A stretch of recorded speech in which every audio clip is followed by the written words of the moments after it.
Right, we've all seen Overwatch's collab trailer for Naraka Bladepoint and its cosmetics, and we've all seen Naraka Bladepoint's collab trailer for Overwatch and its cosmetics. If you guys know me and my content, you'll be very aware that these two games are my most played games ever, as well as being my two primary games when it comes to making all sorts of content. As you could imagine, as someone in my position, I'm absolutely devastated that this two-way collaboration is China exclusive. I'd like to apologize in advance for any mispronunciation within this video, as you can imagine Chinese isn't my mother tongue or anywhere close, but I'll try my best in saying names and terms correctly. I also want to clarify that most of the emojis you'll see within this video are not my own, so credit is due to whoever found each piece of useful information. I'd also like to apologize for this video coming out so late, as every time I get to the voiceover part, I find out new information about both collaborations, so please do excuse me if some things aren't 100% accurate or if new information comes to light. I'll try to add any new information I find via text boxes within the video or the description, as well as clarity on some points if needs be.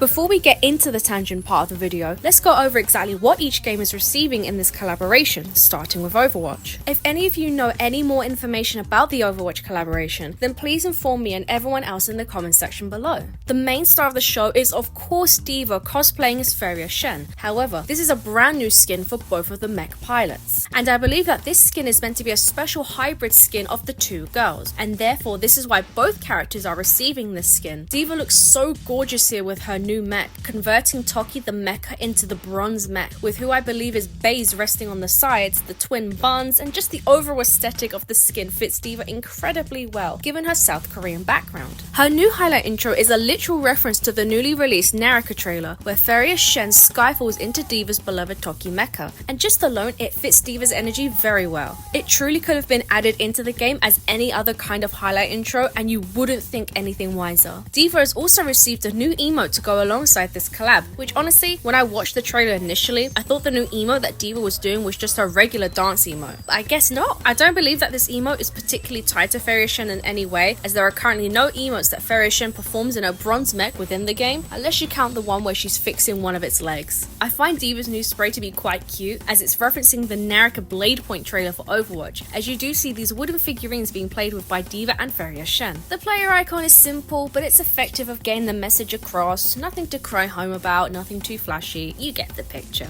Finally for D.Va, her name card. It's silly, it's goofy, it's D.Va and Feria Shen in a nutshell. Again, nothing too spectacular, but it's appreciated. My favourite skin within this fresh collab is Widowmaker for so many reasons. One of course being how true Vipening's default legendary skin named Serpent Sacrifice is, as it's so to the T with the hairstyle, the overall outfit, and especially the eye accessory being Widowmaker's visor, and excellent attention to detail. Widowmaker actually has some special treatment when it comes to this collab, as she has received a secondary skin. Widowmaker is garnering one of Vipening's extreme skins, the Scarlet Bride, a vanilla skin that's equivalent to the quality of a mythic skin that has two forms that changes depending whether or not you're in combat. From what I can tell, every time you eliminate an enemy as Widowmaker, the form shifts to the other every time. The fact that this legendary skin has the quality and care of a mythic, maybe even more considering the recent skins, is truly baffling. The Scarlet Bride outfit isn't paired with the ruby red hairstyle or the crimson veil head accessory that it's meant to. However, I believe that Overwatch wanted to keep the moonlight vanilla hairstyle due to wanting to keep Widowmaker's silhouette recognizable, which is totally fine with me. It also works funny enough in Naraka's favor, as customization has no limit, so you may mix and match however you please. I really like how the emote Widowmaker performs is Vipening's idol pose, as it's one of my favorite ones in Naraka Bladepoint. And of course, the new highlight intro that's meant to be paired with the aforementioned extreme skin is just so gorgeous to look at. I believe it's meant to be a hybrid of the preview video for the skin in Naraka Bladepoint, alongside just Widowmaker's already sultry behavior. But if there is any way that Vipening performs this walk, then please do let me know in the comment section. I also wonder how the highlight intro works with other skins.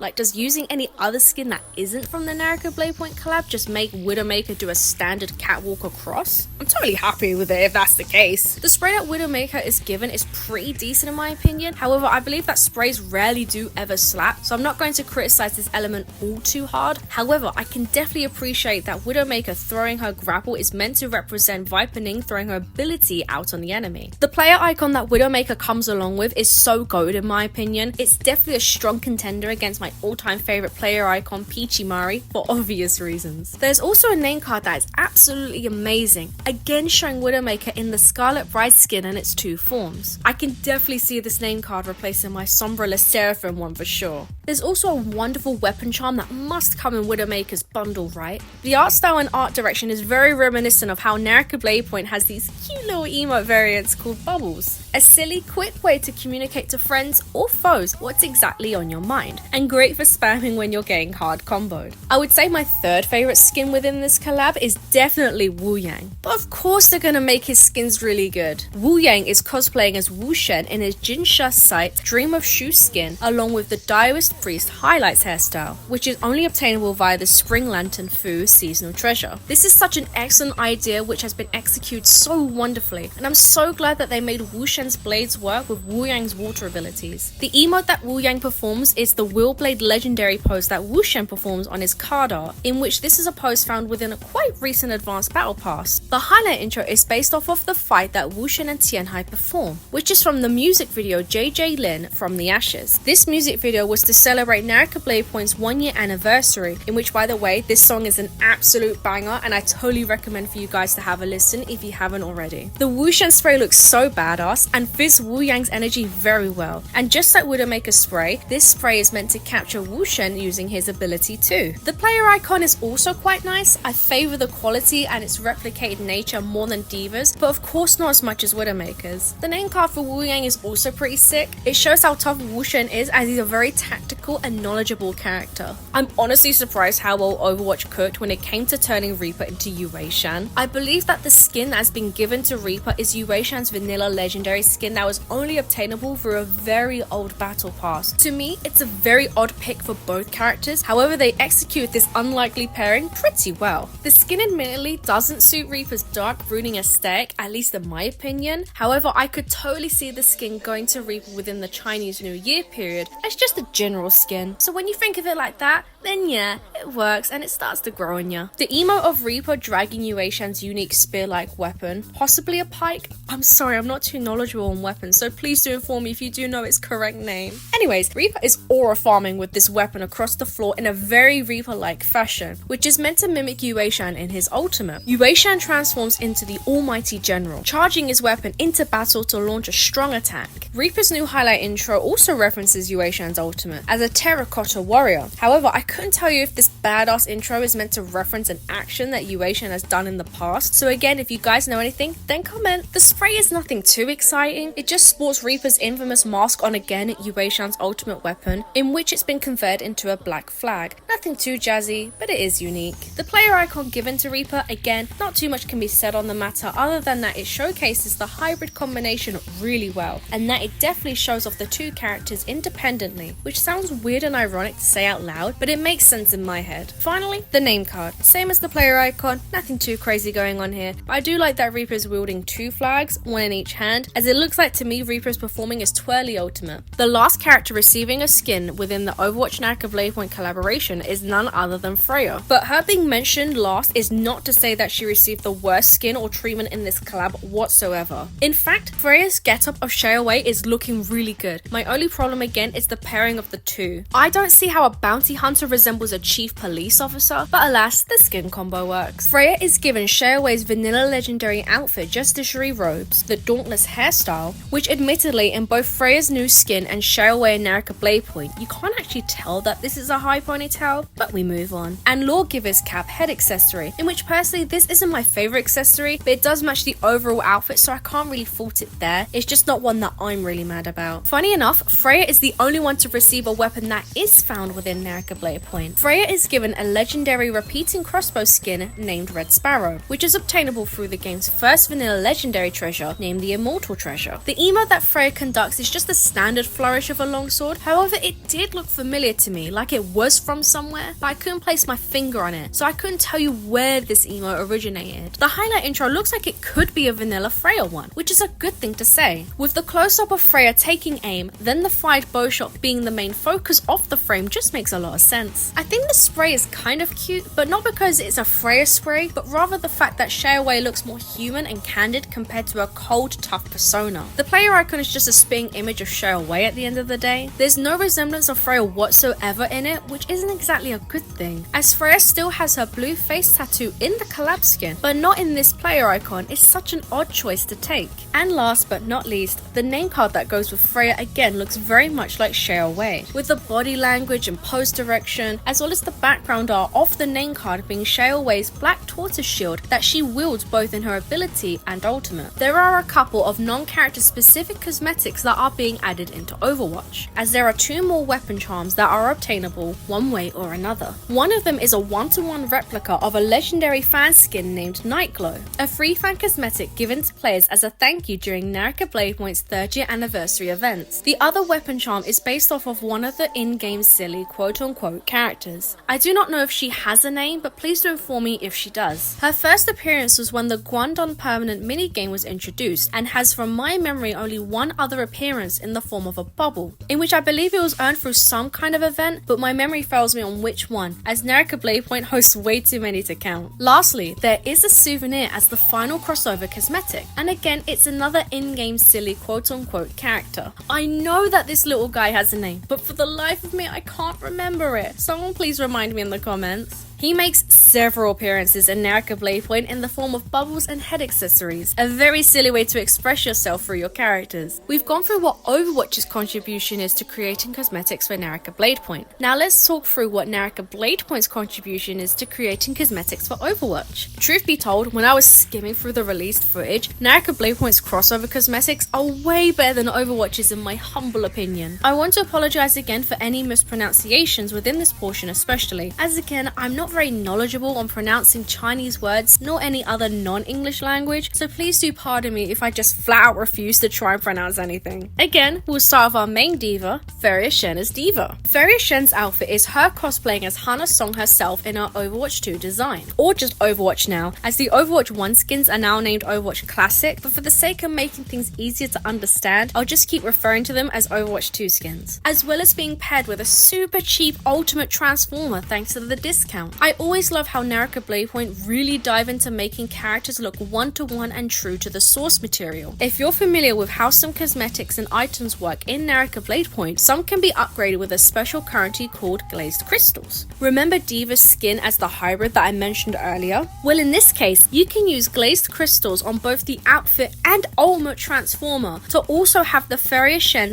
/ Diva hybrid in your hands. The glazed crystals required here could be seen as a little steep, however you are getting a whole new look for both of these cosmetics, so this can for sure be pardoned. Feria Shen is also receiving a hairstyle to pair with her mecha look, in which of course you can't gloat too much about a high ponytail, other than that it does look like Diva's and not some generic standard ponytail. You couldn't have Diva without her recognizable headset, and I truly like that the headset and hairstyle aren't just all part of the same cosmetic. That means that players can use this headset on any hairstyle and skin as they please. If only I could have Diva's headset in real life. However, dreams will stay as dreams. When it comes to having a pose for your character card, Feria Shen has been given a pose which is super iconic to Diva, as Feria Shen is conducting Diva's final pose in her highlight intro Eject. This pose goes very well for Feria Shen, even without mentioning an Overwatch collab. Therefore, it can be used very fluidly and not look like an I saw elsewhere. A really nice touch that has been added also was a voice pack for Diva, and from what I heard in the sample within the video, it does sound like Diva in the sense of it's bubbly, it's cutesy, it matches her character really well. I couldn't tell you if the Chinese voice actress reprised the role to provide the voice pack within Naraka Bladepoint, or for anyone for that matter, as when trying to research which actors provided the Chinese voice acting within Overwatch, there weren't any concrete answers unfortunately. But regardless, it's always good when voice packs are added to crossover characters, as they give so much more depth to the cosplayed hero within the game. There is also her player icon, in which it does look really good. I just wish that Diva didn't have such a stern face, but maybe something more relaxed relaxed and cheerful. However, D.Va is shown to have this expression frequently, so it's not like it's inaccurate or anything. The bubble that goes for Furious Shen is super cutesy. Again, the expression doesn't make me think of D.Va all too much. Maybe when she sees her team push in alone and die, then blame her for losing, but I can't think of any other scenario. With collabs come new face presets that are meant to look like the character that is being cosplayed, and the D.Va face to me looks really good. It's clearly D.Va's cutesy face in the Naraka Bladepoint style without going too characteristic. And I do like the new face paint that is D.Va's very famous pink stripes across her cheeks. I wonder if this will be a universal female face paint or just for Furious Shen, as well as if it costs Spectral Silk, another form of currency that is earned through earning duplicates in Naraka Bladepoint's treasures, or if it's just given to you for the sake of making things simple and easy. Another gorgeous gal that is featured within Naraka Bladepoint's new collaboration is none other than Widowmaker. And again, the pick of Vipening being our favourite purple sniper is an excellent choice. The skin being Widowmaker's Overwatch 1 design over her Overwatch 2 design is a good call in my opinion, as her classic design is much more recognisable and favoured than her new counterpart. That's not to say her new look is bad or anything, it's actually grown on me over time, but you can't go wrong with a perfect metallic jumpsuit. The execution of this eye-catching outfit is done really well. I can't find any faults or inconsistencies whatsoever. Oh, well done! Vipening has also been granted Widowmaker's high ponytail that is very reminiscent on how Vipening sports her hair as too. The colour, the length, everything here looks correct and has that soft realistic style that Naraka Bladepoint is known for. I'm sure people would prefer the more quote-unquote plastic style that Overwatch has, but I can see why Naraka Bladepoint didn't want to go in this direction. Maybe if they offered the usage of glazed crystals to make them more stylized like how they did with the Persona 5 collection, but I'm sure they didn't want to double up on the usage of glazed crystals all too much. You couldn't have Widowmaker without her iconic infrasight goggles, which can be upgraded with one glazed crystal to be closed as if Vipening is using Widowmaker's ultimate, in which I wonder how Vipening is going to look. Vipening is blind, therefore constantly wears a blindfold over her eyes, with the exception of a legendary face cosmetic named Squama of Yin. But I'd like to think that with this skin, that the default look for Widowmaker is a very plain bandana across the eyes as usual. Then with the pairing of the visor, does the bandana get removed in favour of having eyes? I say this because when Vipening received the skin for the King of Fighters collaboration as Shermie, Vipening had a purple bandana across her eyes, but due to how Shermie's enchanting race hairstyle works, you could very barely see the bandana. Vipening is also throwing out a pose for her character card too, as she is posing just like Widowmaker does in one of her victory poses activating visor. I'm sure there were other picks that could have been better, but this one gets the job done and it's simple and effective. The Naraka Bladepoint footage that we see shows Widowmaker wielding the vanilla musket skin, but why is there no Widow's kiss gun? It would have been a perfect addition to making this already amazing collab even better. Maybe Naraka Bladepoint considered Widow's kiss to look too much like an already existing musket legendary skin named Silent Judgment, in which this was given as a free weapon during Naraka Bladepoint's 4-year anniversary last year with the addition of one of the new core game modes, Rift Traversal. Just like Furious Shen is receiving a voice pack as D.Va, Vipening is also receiving a voice pack as Widowmaker. And the sample that I heard does sound sultry and firm, just like how Widowmaker is. It's very fitting and in character. The Widowmaker player icon does look really good art style wise, maybe a bit too smiley for my liking, but Widowmaker's known for having a cheeky smirk every now and then. The bubbles also want to give praise to, as having Widowmaker in her ultimate and sniping is a really good choice. I'd only say though that the reds are a little too pink and the overall colour scheme being a tad too oversaturated. Other than that, the bubble's pretty much fine. The new face preset that is meant to be Widowmaker's face does look a little uncanny to me. Maybe it's due to the face not being constantly angry like Widowmaker, or the skin being too blue and doesn't have enough red to make it more of a purple hue, or maybe it's more in the style of Naraka Bladepoint rather than Overwatch, but hey, I'd still use it if I could. One hero that is in both of the collaborations is Reaper for Yueshan, and I'm not gonna lie, the mask that Reaper is very much well known for looks so goofy in my opinion. Why is Reaper so unbelievably snatched? Is it to coincide with how Naraka Bladepoint wants to keep their silhouettes very much the same across the board for male and female characters? I understand that Reaper's cloak looks very bulky, but you did not need to turn him into a skinny legend. There is also Reaper's infamous mask available for purchase. However, why does the faceplate look so large and curved across where the face is? In the promotion art, everything looks very much normal, but in the video footage, Reaper's head looks comically enormous. It's a shame that Reaper's final design isn't done justified compared to Diva and Widowmaker's, but it's not unheard of games taking a lot more time and effort to perfect and produce better quality and products for female characters over male characters, and both of these games are at fault for this behaviour. For Yuashan's character card pose, his is the very recognisable heroic emo performed by Reaper, and honestly, were there no other better candidates for this? I get it that throwing the heroic pose on someone you've just killed is memey and all, but there had to be better picks, no? I'll take what I can get, or I guess I'm not getting. From the characters we've discussed so far, Yuashan is the first character to receive a pairing weapon with his new collaboration. The newly added ranged weapon named dual flintlocks have transformed into Reaper's Hellfire shotguns, in which paired with the legendary soul jade called Iron Lotus Bloom that can be found within playing matches, really give the immersion of Reaper performing his ultimate Death Blossom. You're also able to upgrade these guns into golden variants too using 6 glazed crystals, in which I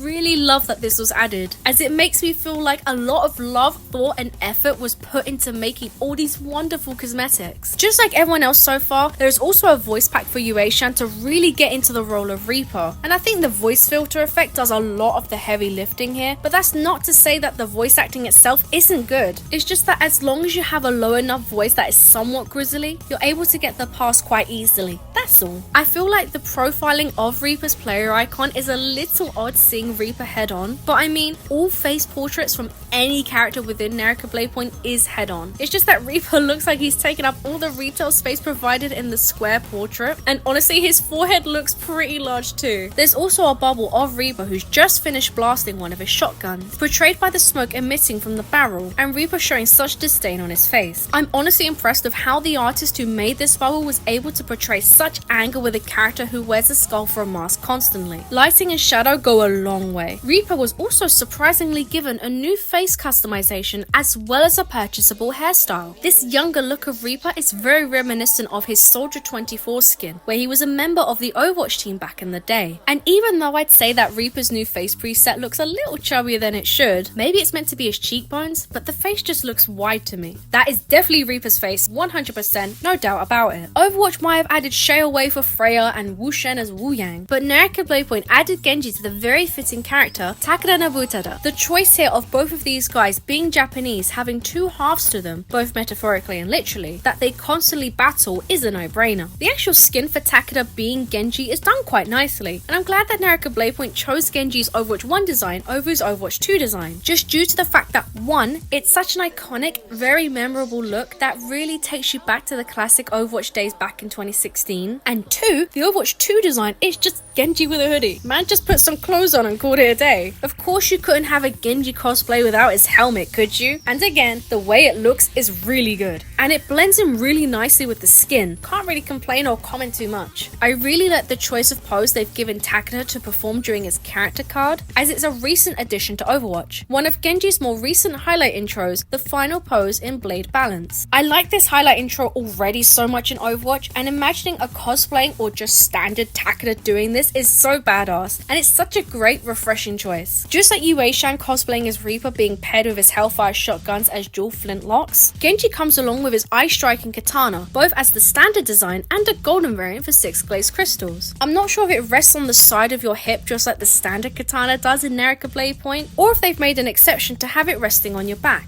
just like how they broke their rule with the Nier collaboration a few years back. But either way, a really cool katana skin. Takeda has also received a voice pack to sound just like Genji, and to me it sounds really good. Whoever voiced Genji for this pack did an excellent job at capturing his calmness and likeness within the voice. The player icon of Genji looks okay, it just looks a little unfinished compared to the rest of the casts, almost like the rendering was forgotten. You'd think for a metallic cyborg he'd be super shiny, but no, his armor plating looks flat, as if it's not been polished for many years. The art style of it is fine and all, and everything looks accurate otherwise, but it does just lack that little bit of sparkle. When it comes to the bubble of Genji, he looks angry. He looks like he's ready to get fat 4K with his ultimate. But why is the shade of green wrong? Just like Widowmaker's bubble, the colouring here just doesn't seem correct, and I'm not sure why. Genji's iconic shade of green is meant to be more on the yellow side and not this darker mintier colour, but at least he looks all nice and shiny compared to his player icon counterpart, right? And finally for Genji, he too, just like Reaper, surprisingly has also received a face customization to look just like himself under the cowl, in with the addition of a hairstyle that again is very reminiscent of Genji when he was much much younger. I believe Naraka Bladepoint has also added some custom eyebrows to truly complete the look. Maybe just like Diva with the pink striped face paint, male heroes in Naraka could receive this new eyebrow type via Spectra Silk. Overall, I'd say this face design is pretty fitting and doesn't clash or go too one way or the other. Not too much in Overwatch style, not too much in Naraka Bladepoint style. It's a nice harmony of the two. We're on to the final Overwatch cosplay in Naraka Bladepoint, and I'm sure people will be pulling out their imaginary wallets for this one. We have Syra cosplaying none other than our favourite medic Mercy. An excellent choice here. Both super angelic characters that fly within their ultimates with a quote-unquote holier-than-thou personality. There truly was no better candidate for this role. I wish Syra was given Mercy's Overwatch 1 design over her Overwatch 2 design, but otherwise the actual outfit looks absolutely gorgeous. She looks just like Mercy down to the very last detail. You couldn't have an Overwatch 2 Mercy look without her super cute bob, and Naraka Bladepoint has been able to make Mercy's hair look so soft and effortless, as if it's blowing in the wind and she's gliding to her teammates to aid them. You've also got the option to wear Mercy's golden halo across her bob too, and again it looks really good. It fits the bob really well, all around gold stars. Syra has been blessed with a secondary accessory, and that is of course Mercy's iconic angelic wings. I'm so glad that they've made the wings a purchasable cosmetic, as it really ties the whole look together and would have looked quite stark without them. Of course, you don't have to purchase or use them if you don't want to, but Mercy without her wings is like Pom Pom Purim without his cute little butt star. Of course, Syra needed a well-fitting pose within her character card as Mercy, right? Well, for Syra, she's been given the very well-known animation of Mercy performing her resurrect on a teammate, referencing the highlight intro, Heroes Never Die. A wonderful highlight intro to pick, honestly, as Mercy resurrecting is such a core part of her kit, and having anything else here wouldn't have been as great of a choice. Again, just like Widowmaker, Syra while cosplaying as Mercy is wielding a spear in her hand. However, Mercy did not receive her Caduceus staff whatsoever. Why show the character wielding any weapon if there's no intention in adding it into the collab? Was it intended but taken away due to too many collab weapon skins being added? Could they not perfect the weapon in time, therefore retracted the concept altogether? I can live with Mercy not having a staff, but it's such an odd pick to make when showing the cosplays, but I digress. Syra also comes with a voice pack of Mercy as well, and to me, she doesn't sound very quote-unquote Mercy to me. I'll give the benefit of the doubt, as Mercy does have a very thick Swiss-German accent, so I'm not sure how well this could have translated into a Chinese accent, so I can't really go into it too much. Mercy's player icon looks very good to me. The art style is consistent with the rest, as well as truly capturing Mercy's beauty and features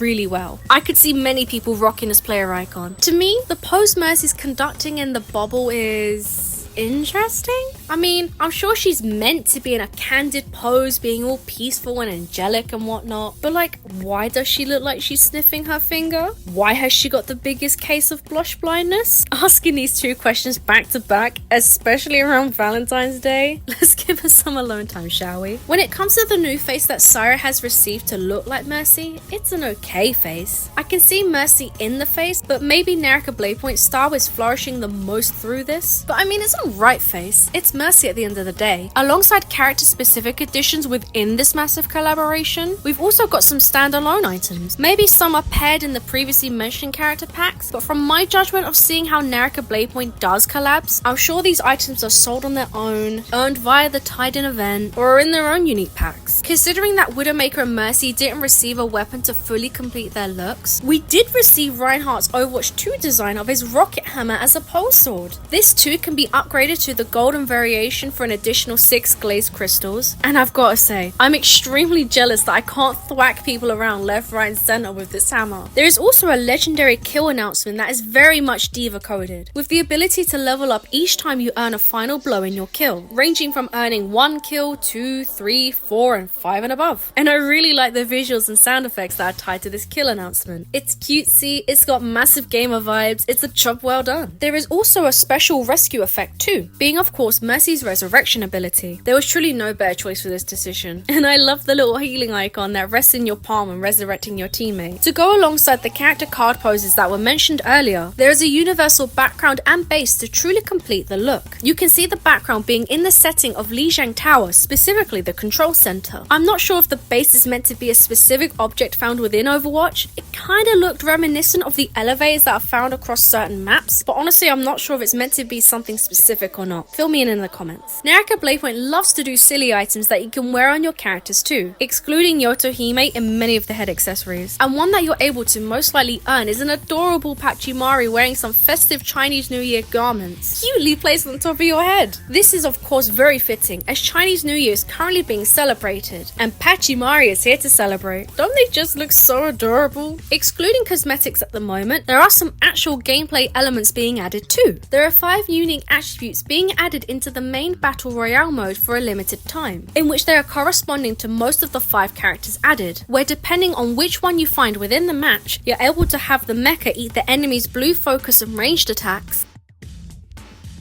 a bow conducting Hanzo's Dragon Strike ultimate to damage the enemy, Mercy's Resurrection being able to heal a large portion of yourself and your teammates' health, as just flat out Resurrection would be way too strong if you ask me. I'm totally fine with the decision. Reaper conducting his Death Blossom on the enemy and doing AoE damage, and Widowmaker being able to use her infrasight and see enemies behind walls, buildings and so on. This is the strongest one in my opinion. There is also an emo that is uncanny to Winston recalling prior Overwatch members. This isn't just any type of legendary emo, but in fact this is one granted to players that find a specific extreme relic within the Rift Traversal mode, in which I presume that the relic will be the Overwatch medallion that we all know very well. This wouldn't be the hardest relic to find fortunately, as due to it being part of a collaboration, you are guaranteed to find at least one to keep. With a massive collaboration like this comes a massive event for players to earn all sorts of goodies and enjoy the immersion for a limited period of time, with a portion of the event giving special rewards that are only obtainable via purchasing the new limited time cosmetics. For example, if you purchase and unlock both of Diva's variations for her cosmetics, then you are given her voice pack for free. You're also able to earn some gold back, the main in-game currency for buying anything. And my favourite event cosmetic that I'm super jealous of is the avatar frame. This is a more recent cosmetic that Naraka Bladepoint have been doing for the past year or so, and just look at it. It's Diva all over with Naraka Bladepoint's famous Soul Blossom in the bottom left corner. Just give me the collaboration already. One final touch for this massive collaboration is the Fairyland Penglai receiving a massive makeover. This area is the open world space for players who aren't in any sort of match to hang out, spa, enjoy the sceneries, complete special challenges and so on. And Lishan Control Tower Center has been added near the Sky High Racing segment, alongside a jet that is meant to be a team spawn point. This is more of just an immersion cosmetic rather than doing anything particular, at least usually. You might be able to sit in placed benches for example if there are any, or any other interactable, but nothing that affects gameplay. They're just there to look super cool, as well as to take all the selfies in your new looks. I wanted to go over all the cosmetics that I could find when researching that Overwatch and Naraka Bladepoint are receiving in their respected games first, as I'm sure a lot of viewers here may not have been too knowledgeable as to what exactly is going on. I also believe that not many Overwatch players know of Naraka Bladepoint, but trust me when I say that many Naraka Bladepoint players know of Overwatch. I'm also making these points as an Xbox EU player for both of the titles, as well as spending a lot of money into both of them. I'm sure there are people out there who are more knowledgeable on both of these games, or maybe they spent more money than me, or both, but I'd like to imagine myself in a position for spreading the awareness as a hardcore fan. I know no one likes exclusivity when it comes to wanting items that they can never get. From what I've seen, a lot of countries didn't receive the very recent Overwatch collaboration of Hello Kitty and friends, with China being one of them. I adore Sanrio with all of my heart, but it absolutely hurts me to see that my dream collaboration is something I'll most likely never have. Maybe due to Blizzard China knowing that they weren't receiving the Hello Kitty and friends collaboration, that they decided to make their own, being Naraka Bladepoint. As mentioned at the beginning, if you follow my socials, then you know that Overwatch and Naraka Bladepoint are my two primary games. I'll of course play variety games here and there and play games that my audience wants to see, but these two games will always be the main focus of my content creation. To me, this is the dream collaboration. This collab was meant for me. I've been tagged and asked all sorts when new media of these collabs came to light, and all I can do is see what new aspect has been shown, cry a little outside and very much so inside, and just save it on my phone for this video. We're all aware that Blizzard made Overwatch with Team 4 in their arsenal, and NetEase made Naraka Bladepoint with 24 Entertainment in their arsenal. However, in China exclusively, Overwatch Overwatch is made by NetEase themselves, with Blizzard China overseeing progress and helps manage what's going on. So you can say for sure that this collaboration was made in-house, meaning that NetEase can make this collaboration without having to ask third parties nor Blizzard Global, as long as the collaboration stays within China. However, something to note within the Naraka Bladepoint trailer of the Overwatch collaboration, the logo used for Blizzard's end was the Blizzard logo itself, and not some hybrid of Blizzard and NetEase together. I'm not sure if I'm overthinking this element or if I've got some hard copium going on, but considering you'd want everything to be legal and transparent, why wouldn't there have been a unique logo instead of the general one? Maybe this collab could come into fruition in the future and that's why the logo was chosen? But I'm not a legal person, so the straws are being clenched super hard here. I've noticed that since medias of both collaborations have made their way to the West, that many people are talking about it. And maybe due to the large amount of attention, again, this collab could be brought outside of China. I've already said that not many Overwatch players would know of Naraka Bladepoint, but that's not to say that people don't or that the game is unpopular. On the contrary, Naraka has the honor of being on the front page of Steam on numerous occasions. Through PC, you're also able to play Naraka Bladepoint via Epic Games and the game's own global client, so accessibility is key here. I play this game via my Xbox Series X and it's on Game Pass with benefits if you're an Ultimate member. I couldn't tell you how it's doing over on the PlayStation 5, but across all these platforms, Naraka Bladepoint is a free-to-play game with an array of game modes, with the PvP Battle Royale segment within the Herald's Trial, a PvE game mode named Showdown, and a PvPvE extraction game mode named Rift Traversal being the three main ways to enjoy Naraka Bladepoint. There are many smaller modes to play if you wish, but they don't hold their weight up as much as the aforementioned modes do. The best comparison for these smaller modes would be equivalent to Arcade and Overwatch. There is something to note though, as some EU PC players have actually witnessed for themselves the Overwatch skins in their dedicated packs in the store. Considering that even seeing Chinese exclusive items within the game that are outside of China is an absolute rarity, in which its removal is normally patched out shortly after. Maybe seeing these packs in the store could be a good sign that we could receive this collaboration at some point, but I don't want to get my hopes up due to a visual bug, as trying to purchase any of the cosmetics brings up a Chinese error message along the lines of no item in stock, and no purchase actually goes through. Maybe as well with both of these collabs happening in one another's games would also clash too much with the aforementioned Hello Kitty and Friends collab, as there would be too many collaborations happening in one go. Overwatch's store is already flooded with the Sanrio collab, the Valentine's items, the Lunar New Year items, and just all the new season cosmetics that are around. Don't forget also that the 2026 Season 1 update is their biggest one yet since Overwatch 2 launched. And man, that feels like ages ago. Naraka Bladepoint is no stranger to hosting many collaborations at the same period of time, but they've never released different collabs at the same time or within a similar time frame. So I'm sure that NetEase felt this way too, of not wanting to bring too many things at once. I also want to bring up as well that the massive Chinese New Year Naraka Bladepoint event that is currently happening will be ending on the 11th of March, which is around the time that Overwatch would be receiving their mid-season update. This update could happen on the 4th or the 11th of March, depending on how the Overwatch team wants to do things, but these dates coinciding with one another seems a little too coincidental for my liking. Maybe once the Chinese New Year event and the Hello Kitty and Friends collaboration pass, that there'll be more wiggle room and freedom to release this two-way collaboration into the West. Again, seeing this collaboration on its own sounds so wonderful and amazing that it's a dream come true, but some things are just too good to be true. I don't want to come across as having beef with these big corporations or game developers or anything, as it's not like I could do anything to them. I'm just saying that my dream collab was so close in being in my hands, but it fell through my fingers. I'd love to believe that one day, Blizzard China and NetEase would see how successful this collab could be if it was released outside of China, to give good promotion and publicity to both of the titles. I want to see Blizzard demand this collaboration to be spread across the West and make a shitload of money, to make many patrons happy with their array of new cosmetics and empty pockets. But alas, a girl can dream, can't she? At least I had the pleasure of seeing what could have been, and can only be happy for the Chinese players who can experience a portion of the joy I would have expressed. What are all of your guys' thoughts and opinions on this two-way collaboration? Is it something you care deeply such as myself, or are you not fussed as to what's going on? Do you think this collab could reach outside of China, or am I coping too hard and it will never be for the West? Let me know in the comment section below. Also, don't forget to check out all of my social media platforms in the description as well. Have a good day, evening or night, and I'll see you guys next time. Bye bye for now.